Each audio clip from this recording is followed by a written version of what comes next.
It took nothing more than the title of this game to intrigue me. I've been in the mood for an FPS recently, and I'm no stranger to a game of chess, so this combination seemed like a wacky but effective duo. It's a game made by Metafork in Unreal Engine at the DigiPen Institute of Technology. The name sounded familiar to me, and after a little sleuthing, it turns out this is the same source as the bullet hell game Crucible that I reviewed not too long ago. The game loads straight into a menu with some gentle music, a toy train, and a chessboard set up in the middle.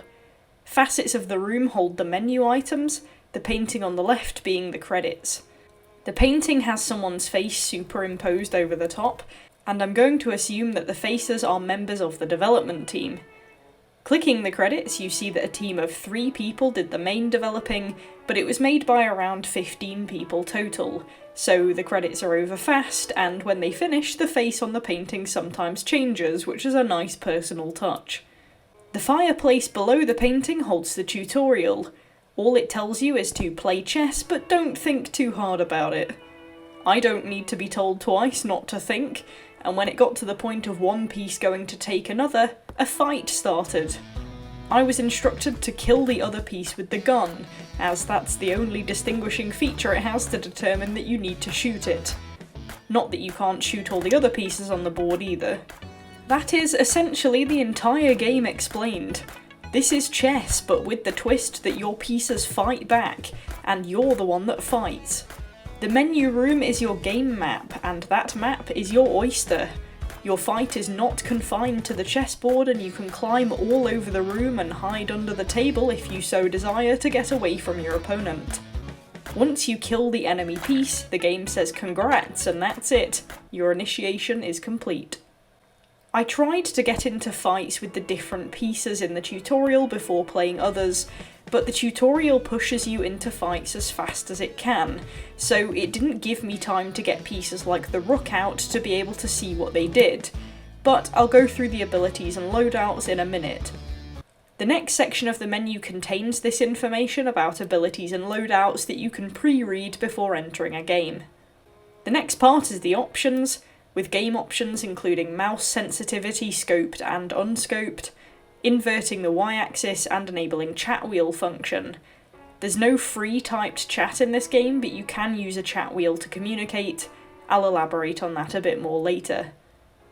There's a graphics setting for windowed, full screen, or windowed full screen, whatever that means, resolution settings which are fixed, and resolution scale, VSync, and frame rate limiting. There are audio settings for master, music, and sound effects, and a key map explaining the bindings. You've got WASD to move, space to jump, right mouse to block, left mouse to shoot, E for abilities, shift for a movement ability, and C for the chat wheel. The tutorial tells you about all of these except the chat wheel button. I'll go into the piece abilities and loadouts before exploring the general play. The pawn has a gun as its basic weapon, and E to deploy 3 extra pawns which shoot and shuffle towards the enemy menacingly. They do home in, so if the enemy changes sides of the map, they will chase them down. The shift button increases your general movement speed if you hold it down. The knight has a bow and arrow as a main. You have to hold left mouse to draw and release to fire. It's a slower shot but does decent damage. E is a shot around a corner with the bow that can be used to fire around defences, and Shift is a dash ability that can be used to charge into things or escape and manoeuvre. The bishop has a blunderbuss as a main, E to throw a holy hand grenade which does damage and knockback, and Shift for a glide ability. This took me some time to get to grips with, but it works best from height diving downwards. You can jump off a high place, swoop down and fly up once you have momentum, but if the momentum dies, you lose the wings and fall. You can launch yourself with the grenade knockback to get the height to swoop, and you can fire whilst gliding. The rook has E to pull up a protective wall, and Shift to grapple. Its main is a sniper, so the abilities are set up to help you get to high vantage points to snipe from, and the wall is to defend yourself whilst you try very badly to aim. The queen has a Gatling gun as her main, and can press E to drag another piece in front of her as a human shield, then launch it at the enemy. She can also press Shift to launch up and or hover. The shield piece does also block your own shots, so you can't just have it up all the time. The king has a sword as a main, with E being a pull enemy ability that allows them to drag things in and cut them up, and it does damage as it drags. Or pressing Shift activates a blue ring, which is a kind of stand your ground ability, where when you left click they will leap to wherever the ring is and slam with the sword. It does have a range limiter, so you can't just jump from one side of the room to the other. Something I also noticed was a tick box regarding shiny versions of each piece. There are what's called shiny loadouts, which I thought needed to be unlocked, but are just optional souped up versions of the pieces that are available right from the start. You just have to choose to allow them in your game if you want to use them. This time the pawn gets a sword instead of a gun as a main, and this time the E ability lets them throw a sword at the enemy as a ranged attack. Shift bursts the pawn in whatever direction you're pressing on WASD, and spawns two other pawns at the same time, which will mirror your own movement. If you attack with your pawn, the others will swing. If you block, they block. If you move left, so do they. This means you can try to disguise which pawn is you, and you can kill the enemy piece with one of the clone pawns without landing a hit with your own at any point.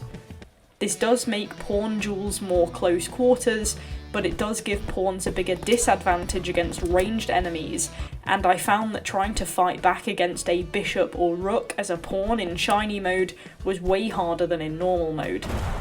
The knight's main bow swaps for a crossbow, and this time the E button makes the next shot a rapid fire of arrows. The Shift button turns the next shot into a shot with kickback that launches you backwards. This sounded quite useless at first, but it can be used to propel up onto higher platforms or away from melee enemies. If you press Q and then E and then shoot, your rapid fire all has kickback, which can launch you from one end of the room to the other, or up to the roof even. The bishop keeps his blunderbuss, but every shot is now explosive. The holy hand grenade is now attached to the bishop's skull, and this time when you glide, you will explode and get knockback either when you lose momentum or when you slam into the ground after holding Shift. E now lets you see enemies through a wall by highlighting them. This is a great counter to the pawn disguising, because if three are spawned, you can see which one is the real one straight off. The bishop becomes massively more manoeuvrable and a lot of fun to play in shiny mode, but also quite overpowered, as it has the ability to access all areas of the map very quickly due to the massive knockback, and it can fly for ages by using the blowback from both the holy grenade and the blunderbuss explosive shots to keep launching itself up. It's pretty hard to hit a bishop flying around, but luckily the flight isn't too fast, so you do stand a bit of a chance. The rook keeps the sniper, but this time it shoots 3 bullets per click instead of 1. Pressing E converts that sniper to a cannon shooting cannonballs, which do damage and knockback and are a goodish defense against melee fighters, since it at least buys you some time to hit them before they slash you. Pressing Shift generates platforms under you, so if you get launched in the air you can make a platform way up and snipe from height. There is no way to launch yourself, however, from what I saw, so it's not the most useful ability in the world. The queen loses her Gatling gun in favour of a whip, which seems a downgrade but does decent damage and has decent range. Her Shift ability turns her next shot into a grapple to help climbing, and her E shot launches a pawn at the enemy whether she's picked one up or not. The king gets double swords, and E is an all-blocking shield command, which lasts a certain amount of time, though it does only protect in front of you. The king's sword swing does also fire a projectile sword to give you some ranged attacks. Shift turns the king into a spinning sword helicopter that can either fly around the map or whirl towards the enemy like a regal blender. This seems a lot to take in at first, and it did take a few rounds to get to grips with the abilities, and the fact that they have cooldowns so you can't just spam them all the time. Some ability cooldowns are fairly long, but generally I think they're all pretty balanced, and you can see on the screen how long it takes to get it back so you can plan. After my tutorial runs, I tried to join an online game. There were a couple of servers, but they were locked with passwords and I couldn't join. I decided to host, and it's really easy to do. You can choose to type a name if you want, and you can choose to do shiny pieces or not, and you can choose to put a password on or not. You can also put a description in for your server if you want. I called mine Gay Chat Room, and less than 3 seconds later someone joined for my first game. I quickly learned in this first experience that being good at chess does not matter as much as being good at FPS. As said, each piece can fight back, so when your opponent tries to take your pieces, you might be able to beat them, and if you do, their piece will just disintegrate and yours will stay where it was. If they beat you, of course your piece will disappear and theirs will be where yours was. But this idea degrades the entirety of chess, because you might make the absolute perfect plan to go to take their piece, but if they're a good player with that piece, you're about to say goodbye. This was my experience in the first game, as my opponent was much better with the bishop than I was. Therefore, every time I tried to take their bishop, I would just lose my piece. However, the chess part isn't entirely annihilated. Depending on the opponent, chess can matter, or it can very much not. Some players will play chess with you, and systematically break down your pieces so that they can get to your king. You only win in the game by killing the enemy king, by the way, but this can also degrade the entire chess game idea, because if you became really good at playing with the king, you could theoretically just take the risk in exposing your king straight away, and then killing every piece that tries to kill it. If your opponent beats you, of course you would lose, but you can live on the wild side if you want. Some players are really good with a specific piece, and this can also send the game in a couple of directions. They might want to preserve that piece and protect it so that they can use it to kill your king, because up to that point they don't want to risk losing it and having to try and kill your king with another piece. On the flip side, they might be like the rook main that I played, who was so confident with the rook that they systematically murdered half of my chessboard with it, and then went for my king and rage quit when I successfully defended myself, even though they had another rook that they could have tried with.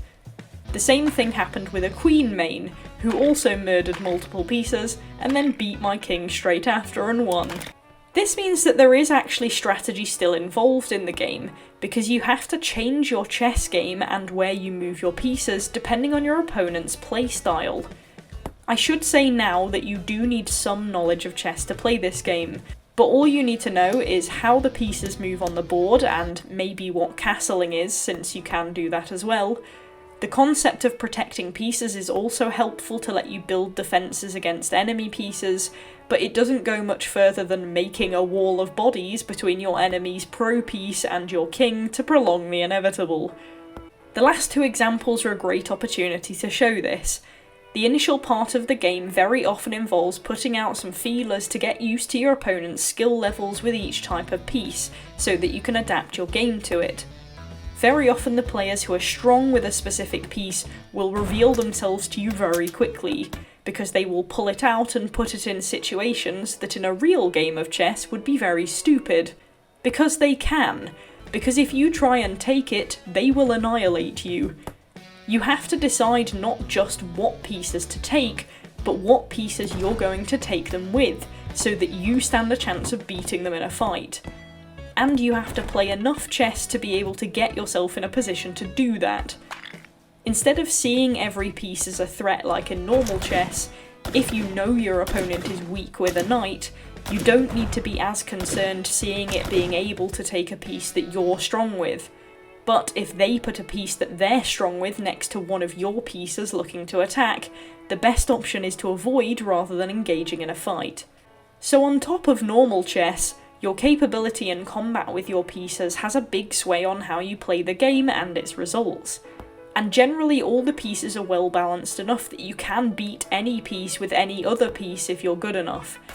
I've killed one of every special piece with my pawn during games, including the queen, and have also been killed in return.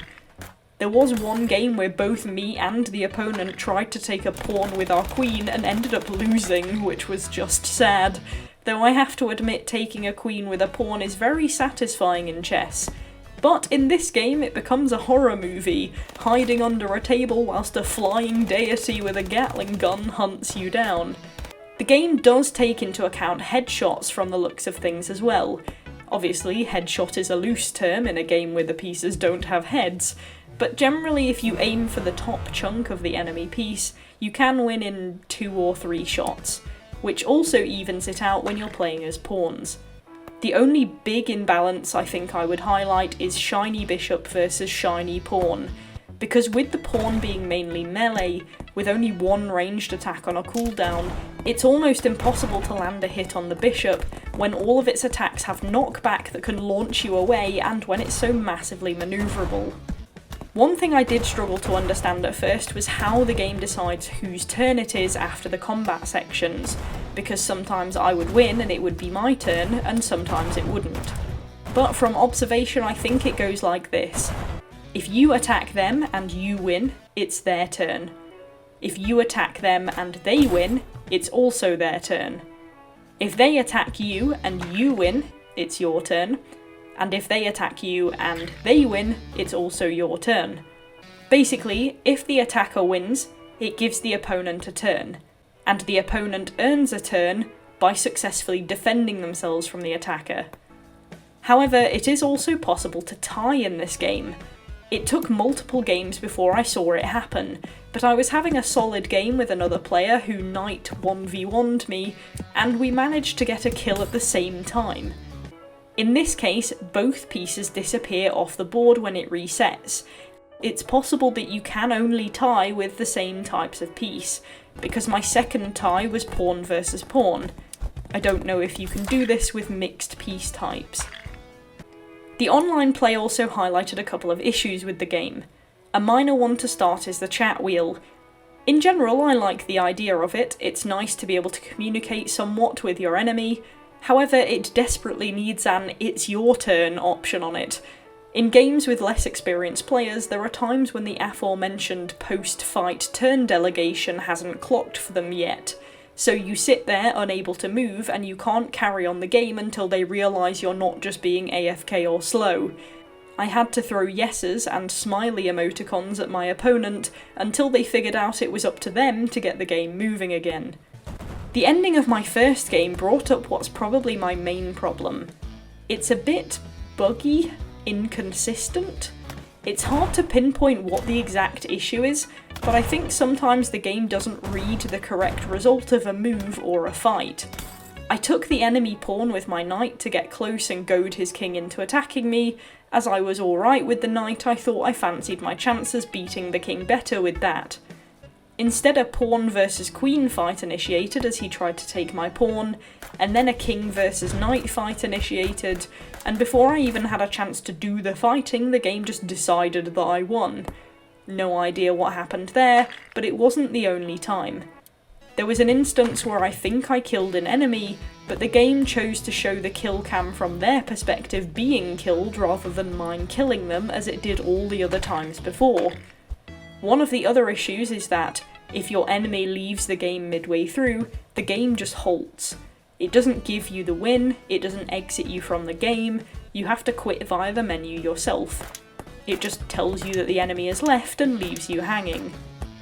There were a couple of visual glitches, such as both players' pieces smashing at the end of combat, which usually denotes the player has lost, and it wasn't a tie because the smash happened at the same time. When I did get a tie game, the game homed in on one piece to smash, and then the other, and it declared a tie. Also, on one reset back to the board, one of my pieces got tired and had a lie down. It fixed itself once I moved it though. There was a small clip through the roof at one point as well, but generally the map and contents were pretty stable. The other main issue, which you'll see in my footage, is that the combat is actually fairly laggy.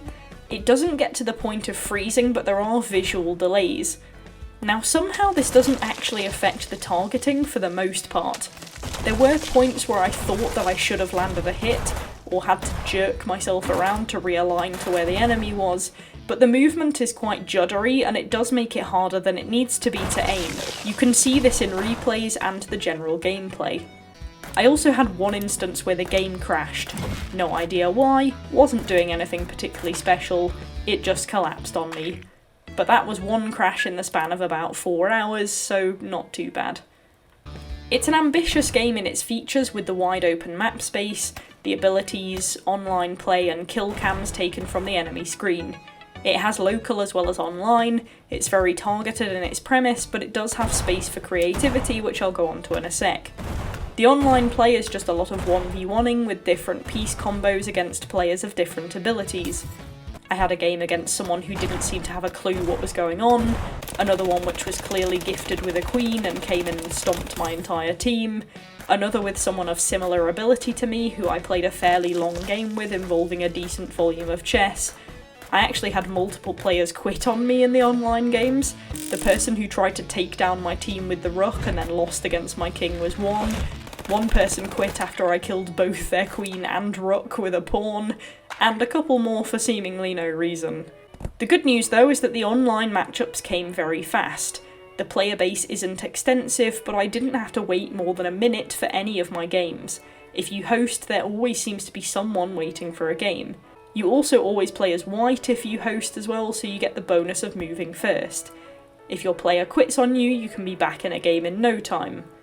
Not sure how much my lobby titles contributed to that. One thing the game does have is versatility.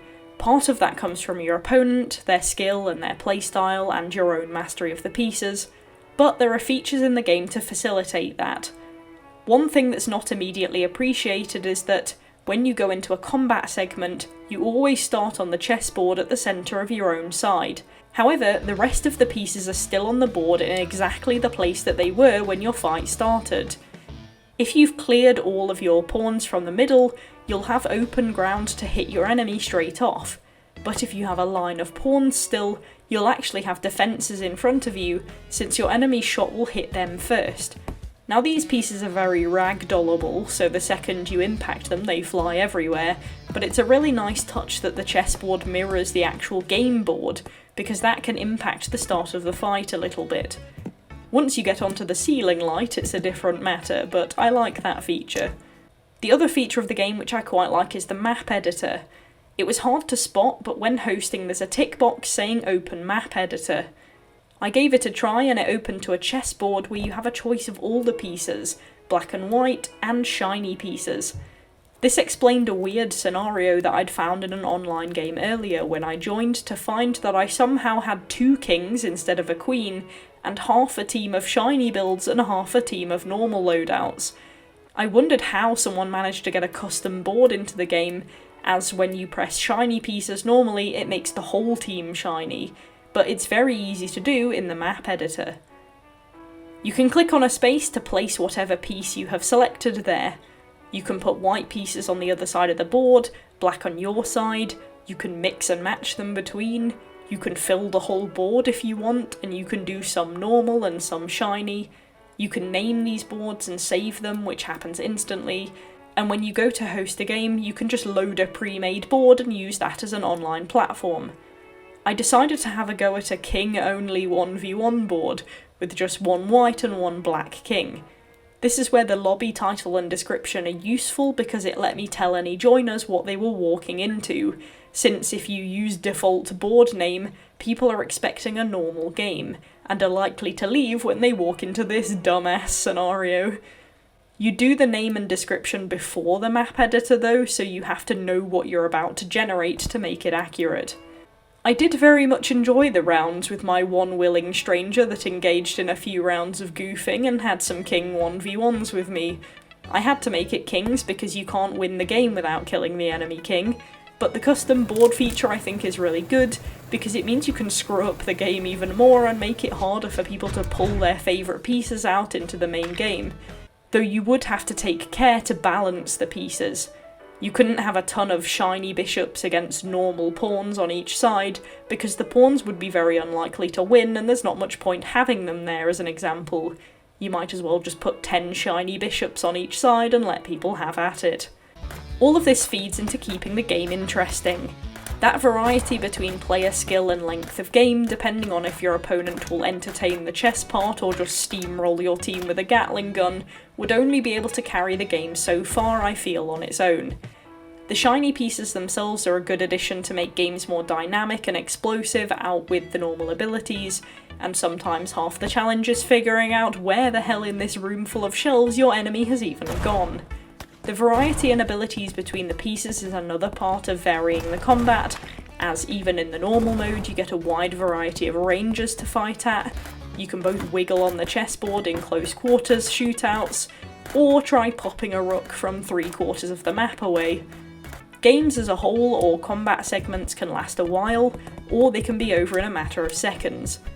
But being able to mix all those things together however you want on custom boards to rebalance the game and spice it up just adds a much broader extra layer to it.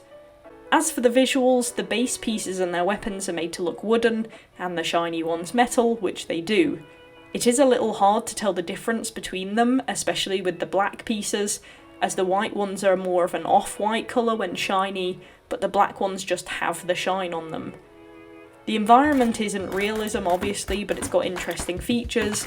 The train can be used as cover or transport, and there's also a paper aeroplane that flies around that you can hitch a ride on, as well as camping out on the curtain rail or door frames or jumping into the fireplace. The moving parts make the arena more interesting in general, and more lively, even if you don't use them as facilitators for combat. It's a nice idea using the menu scenery as the map, as it already familiarises the player partly with the game map. I like that as a creative choice. The music is decent, gentle gramophone, fitting of a sophisticated chess match, but becomes more funky and electronic when the combat starts. The sound effects are good and fitting, and the animations are generally well done and effective. With the lag, some things do look a bit rough and ready, but it gets across what it needs to. All in all, it's a fun concept and a good little game with ambition. If you're in it for the chess, you might be disappointed, because I'd say it's about a 20-80 split between chess and FPS, with some waver depending on your opponent. But if you want a simple shooter, then this game might be for you. Your chess knowledge only needs to go as far as knowing what ways the pieces move, but otherwise your knowledge needs to be more in headshots than anything else. To summarise the improvements for the game, it would be less lag, an "it's your turn" option in the text wheel, and the game actually giving you the win and a menu option if your enemy quits the game midway through, instead of just an anticlimactic quit to main menu. It doesn't track your wins or anything, but still. The game is a fun concept, it's clearly had some love put into it, and I like the self-insert of the makers on the menu as an homage.